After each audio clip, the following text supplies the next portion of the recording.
आप सभी का सुपर कंसेप्ट क्लासेस में स्वागत है। और आज की इस वीडियो में मैं आप लोगों को क्लास 10 हिंदी के very very important viral questions बताने वाला हूं जो आप लोगों के एग्जाम में डायरेक्ट पूछा जाएगा। देखिए, हिंदी का एक चैप्टर है जिसका नाम है मानवीय करुणा की दिव्य चमक। और इस चैप्टर में जितना भी इंपॉर्टेंट क्वेश्चन है हर एक चीज को हम लोग इसी वीडियो में देखने वाले हैं और बहुत ही सरल भाषा में देखेंगे। एकदम सिंपल लैंग्वेज होने वाला है, किताबी लैंग्वेज नहीं होगा। अगर आप लोग एक बार पढ़ेंगे तो आप लोगों का याद हो जाएगा। अगर आप लोग हमारे चैनल पर पहली बार आए हैं तो चैनल को सब्सक्राइब करने के साथ साथ बेल आइकन को प्रेस कर दीजिए। और देखिए, मैंने हिंदी का बहुत सारा वीडियो बना के अपलोड कर दिया है। नीचे डिस्क्रिप्शन बॉक्स में आप लोगों को लिंक मिल जाएगा, वहां पर जाइए। Class 10th Hindi important question करके लिखा हुआ है, वहां पर जाकर आप लोग हर एक वीडियो को देख सकते हैं। तो चलिए शुरू करते हैं। एक एक करके हर एक क्वेश्चन के आंसर को बहुत ही सिंपल तरीके से और बहुत ही आसानी से समझने वाले हैं। हमारे पास जो सबसे पहला जो प्रश्न है क्या है, देख लीजिए कि लेखक ने फादर बुल्के को मानवीय करुणा की दिव्य चमक क्यों कहा है। यहां पर जो लेखक है फादर बुल्के को क्या बोलते हैं, मानवीय करुणा की दिव्य चमक बोलते हैं। क्यों बोलते हैं बात को समझिए। देखिए, यहां पर मैंने हर एक चीज को पॉइंट बना बना कर लिख दिया है ताकि आपको पढ़ने में सुविधा हो। जैसे यहां पर क्या है उत्तर में कि लेखक ने फादर बुल्के को मानवीय करुणा की दिव्य चमक इसलिए कहा क्योंकि, देखिए पहला पॉइंट क्या है कि फादर के मन में सबके लिए एक जैसा भाव था। मतलब फादर जो थे ना, मतलब सबके बारे में एक जैसा सोचते थे। कोई अमीर है तो उसके लिए अलग भाव नहीं, कोई गरीब है तो उसके लिए अलग भाव नहीं, कोई मतलब निचली जाति के है तो उसके लिए अलग भाव नहीं, मतलब सबके लिए समान भाव, सबको एक नजरिए से देखते थे फादर। फिर आगे क्या है, देखिए अगला पॉइंट, वह सबके प्रति प्रेम का भाव रखते थे। वह सबसे एकदम मेल मिलाप से रहते थे, झगड़ा झंझट का कोई मतलब यहाँ पर सीन नहीं, एकदम सबसे प्रेम से रहते थे, प्यार से रहते थे। फिर आगे देखिए यहाँ पर क्या है, अगला जो पॉइंट है क्या है कि वे सरल, ईमानदार और दयालु किस्म के व्यक्ति थे। मतलब जो फादर थे ना, एकदम सरल, एकदम साधारण, ईमानदार और बहुत दयालु व्यक्ति थे। अगला पॉइंट क्या कहता है कि फादर कभी भी किसी से कुछ नहीं लेते थे बल्कि देते ही देते थे। बात क्लियर हुआ। देखिए फादर जो थे ना, कभी भी किसी से कुछ भी नहीं मांगते थे, कुछ भी लेते नहीं थे, बल्कि उनका एक ही मकसद था कि चलो भाई हमें किसी को देना है, बस वो देते थे लेकिन लेते किसी से नहीं थे। फिर जो अगला पॉइंट देख लीजिए यहाँ पर क्या है कि फादर हर दुख में सभी का साथ देते थे और सुख में साथ मिलकर आनंद करते थे। ये जो फादर है, मतलब जब मान के चले किसी का दुख आ जाता है तो उनका साथ देता था उनको मतलब एक साहस देता था कि नहीं भाई चलो ऐसा हो गया है, अब क्या कर सकता है, मतलब उनको साहस देता था, सांत्वना देता था। लेकिन अगर मान के चले सुख का घड़ी आता था तो उस टाइम भी मतलब फादर सभी के साथ मिलकर आनंद एंजॉय करता था। यहाँ पर ये बात लिखा गया है। फिर आगे देखिए जो अगला पॉइंट क्या कहता है कि फादर लेखक के पुत्र के मुंह में पहला अन्न डाला और उसकी मृत्यु पर सांत्वना भी दी। ठीक है, जब लेखक के पुत्र का जब मृत्यु हो जाता है तो उनको मतलब यहाँ उनके मुंह में पहला अन्न फादर ही डालते हैं और मृत्यु पर सांत्वना भी देते हैं लेखक को। फिर आगे देखिए यहाँ पर जो अगला पॉइंट है क्या है कि आज फादर सभी से दूर होकर भी निकट है। तो ये रहेगा इस प्रश्न का एकदम सटीक और सरल उत्तर। देखिए बात यहाँ पर सिंपल है, आपको यही लिखना है, याद हो गया क्या करना है। फादर जो थे सरल व्यक्ति थे, फादर जो थे ईमानदार व्यक्ति थे, फादर जो थे एकदम दयालु व्यक्ति थे, वे सभी के साथ एक समान भाव रखते थे, सभी के साथ प्रेम से रहते थे, मिलजुल कर रहते थे, किसी से लड़ाई झगड़ा नहीं करते थे। वे सभी से क्या करते थे, मतलब सभी से मतलब मेल मिलाप से रहते थे, सबके दुख में वो मतलब साथ देते थे, सुख में आनंद से मतलब मनाते थे सुख जीवन को। ठीक है, इसी प्रकार से हर एक चीज यहाँ पर लिखा गया है और यहाँ पर आप लोग देख सकते हैं ऐसा ही तो हर एक चीज दिया गया है। और यहाँ पर जिसमें मैंने आपको जो जो बताया आप लोग लिखिएगा और यहाँ पर हर एक चीज को कर लीजिएगा।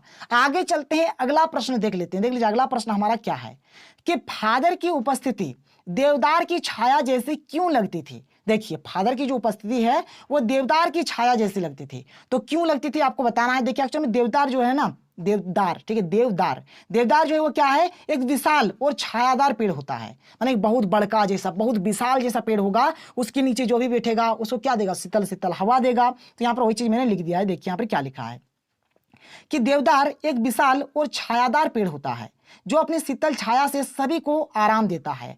ठीक उसी प्रकार फादर सभी के साथ प्रेम का भाव रखते थे। जो फादर थे वो सभी के साथ प्रेम का भाव रखते थे। फादर हर दुख में सभी का साथ देते थे और सुख में साथ मिलकर आनंद करते थे। जो मैंने आपको ऊपर बताया वही सब चीजें, लेकिन थोड़ा सा इसको अलग तरीके से लिख दिया गया है। जब फादर लेखक के पुत्र के मुंह में पहला अन्न डाला, उस समय फादर की आंखों में जो ममता और प्यार बह रहा था उससे लेखक को फादर बुल्के की उपस्थिति देवदार की छाया जैसी लगती थी। देखिए जब लेखक के पुत्र का देहांत हो जाता है, मौत हो जाता है, तो जो फादर है उनके पुत्र के मुंह में पहला अन्न डालता है और सांत्वना भी देता है। उस टाइम फादर की आंखों से जो ममता झलक रहा था, जो प्यार बह रहा था, इसको देखकर लेखक को लगता है कि हम क्या है, तो देवदार की छाया के नीचे बैठे हुए हैं। मतलब देवदार की छाया जैसे लगती है यहाँ पर फादर बुल्के। ठीक है, फादर बुल्के की उपस्थिति। तो ये रहेगा इस क्वेश्चन का आंसर। आगे बढ़ते हैं, अगला प्रश्न देख लेते हैं। यहाँ पर क्या है देख लीजिए, हमारे पास जो अगला प्रश्न है क्या है कि मानवीय करुणा की दिव्य चमक पाठ में आए प्रसंगों के आधार पर उल्लेख कीजिए जिसने फादर बुल्के का हिंदी प्रेम प्रकट होता है। ठीक है, यहाँ पर देखिए एक्चुअल में जो फादर बुल्के थे हिंदी से बहुत प्रेम करते थे, हिंदी यानी हिंदी भाषा जो है, ठीक है, हिंदी भाषा से बहुत प्रेम करते थे। तो यहाँ पर कौन कौन सा चीज था जो आया था उसके बारे में यहाँ पर आपको लिख देना है। तो देखिए यहाँ पर क्या है, इसमें जो पहला पॉइंट है क्या है कि फादर बुल्के ने पहला अंग्रेजी हिंदी शब्दकोश यानी कि अंग्रेजी हिंदी डिक्शनरी तैयार किया था। डिक्शनरी आप लोग जानते हैं, अभी आपको कुछ भी प्रॉब्लम होता है तो सीधे मोबाइल निकाल देते हैं, गूगल में खोज लेते हैं, लेकिन पहले डिक्शनरी हुआ करता था। जैसे कि कोई भी चीज़ का हमें खोजना था बहुत कष्ट लगता था खोजने में, एक करके देखना पड़ता था, लेकिन आजकल क्या है बस टैप से मारो मोबाइल में पटाख से आ जाएगा। ठीक है, ये चीज़ हो गया। लेकिन यहाँ पर फादर ने क्या किया था, यहाँ पर एक हिंदी इंग्लिश डिक्शनरी बनाया था, एक चीज़ हो गया। आगे देखिए, फिर देखिए यहाँ पर अगला पॉइंट क्या दिया गया है कि वे हिंदी को राष्ट्रभाषा बनाना चाहते थे। फादर जो थे ना वह हिंदी को राष्ट्रभाषा बनाना चाहते थे।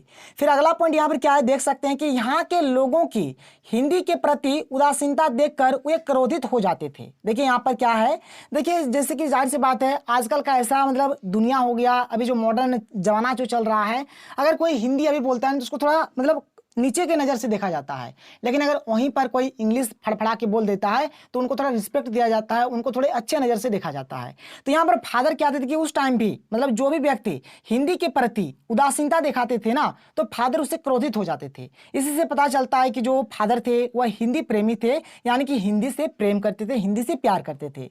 आगे चलिए अगला प्रश्न देख लेते हैं कि अगला प्रश्न क्या दिया गया है। तो अगला जो प्रश्न है क्या है कि फादर बुल्के भारत संस्कृति के एक अभिन्न अंग है, किस आधार पर ऐसा कहा गया है। तो देखिए फादर बुल्के भारतीय संस्कृति के एक अभिन्न अंग थे क्योंकि यहाँ पर मैंने हर एक चीज को पॉइंट बना बना कर लिख दिया है, आप लोग देख लीजिए यहाँ पर क्या क्या है। देखिए सबसे पहला पॉइंट क्या है कि फादर बुल्के 47 वर्षों तक भारत में रहे। देखिए कुल मिलाकर 47 वर्षों तक भारत में थे, तो जाहिर सी बात है भारत का है तो संस्कृति सभ्यता को वो अच्छे तरीके से जानेंगे, इन्हें का मतलब भारत का ही हो जाएगा संस्कृति सभ्यता का। ठीक है, अगला पॉइंट क्या है कि उन्होंने हिंदी में अपनी शिक्षा पूरी की। देखिए विदेशी है लेकिन हिंदी में अपना यहाँ पर अपना शिक्षा को पूरा करता है। फादर बुल्के राम कथा पर शोध किया, जो राम कथा है राम कथा पर जो रिसर्च किया, यहाँ पर फादर बुल्के राम कथा पर भी रिसर्च किया। उन्होंने पहला अंग्रेजी से हिंदी का शब्दकोश तैयार किया, यहाँ पर उन्होंने क्या किया था कि इंग्लिश हिंदी डिक्शनरी भी बनाया था। फिर आगे यहाँ पर क्या देख लीजिए कि वे हिंदी को राष्ट्रभाषा बनाना चाहते थे। फिर आगे क्या है कि फादर बुल्के ब्लू बर्ड और बाइबल को हिंदी में अनुवाद किया। जब इतना सारा कुछ किया तो यहाँ से जाहिर से पता चलता है कि वो भारतीय मतलब जो संस्कृति है जो सभ्यता है इन्हीं का है। ठीक है, आगे चलिए अगला क्वेश्चन देख लेते हैं जो कि हमारा लास्ट क्वेश्चन है। क्या है कि जहरवाद किस रोग को कहा जाता है, लेखक क्यों कहता है कि फादर को जहरवाद से नहीं मरना चाहिए था। देखिए जहरवाद एक्चुअली में होता क्या है, शरीर में एक बहुत ही जहरीला फोड़ा हो जाता है और ये इतना जहरीला होता है कि धीरे धीरे क्या होता है आदमी का मौत हो जाता है। और देखिए यहाँ पर लेखक मतलब फादर को जहरवाद से मतलब जैसे कि मर गया था ना, मतलब जो फादर था वो जहरवाद से मरा था। लेखक ये नहीं चाहते थे, एक्चुअल में क्यों नहीं चाहते थे, देखिए बात ये रहा कि जो फादर थे बहुत ही अच्छे व्यक्ति थे, दयालु थे, ईमानदार थे, सभी के साथ मिलजुल कर रहते थे, सभी का सुख दुख में मतलब बराबरी का हिस्सेदारी था उनका। तो इसी के चलते कहते हैं, देखिए यहाँ पर मैंने हर एक चीज को लिख दिया है, क्या लिखा है कि जहरबाद एक प्रकार का फोड़ा होता है जिसमें उत्पन्न होने वाले जहर के कारण मनुष्य के प्राण संकट में पड़ जाते हैं। ये चीज हो गया। अब देखिए फादर के बारे में बात है कि फादर का पूरा जीवन दूसरों को प्यार, अपनत्व और ममता का अमृत बांटते बांटते व्यतीत हुआ था। इस प्रकार दयालु, परोपकारी और समाजसेवी व्यक्ति के शरीर में जहरीला फोड़ा नहीं होना चाहिए था, जो कि यहाँ पर लेखक बोल रहे हैं। तो यहाँ पर मैंने इस चैप्टर का जितना भी इंपॉर्टेंट क्वेश्चन था हर एक चीज बता दिया, और ज्यादा नहीं है, मात्र और शायद 2 चैप्टर या 3 चैप्टर है, बता दूंगा, खत्म हो जाएगा। अगर आप लोग हर एक वीडियो को देखना चाहते हैं तो नीचे डिस्क्रिप्शन बॉक्स में जो लिंक दिया गया है वहां पर जाकर आप लोग जरूर देखिए। तो चलिए मिलते हैं अगले वीडियो में। थैंक यू, जय हिंद।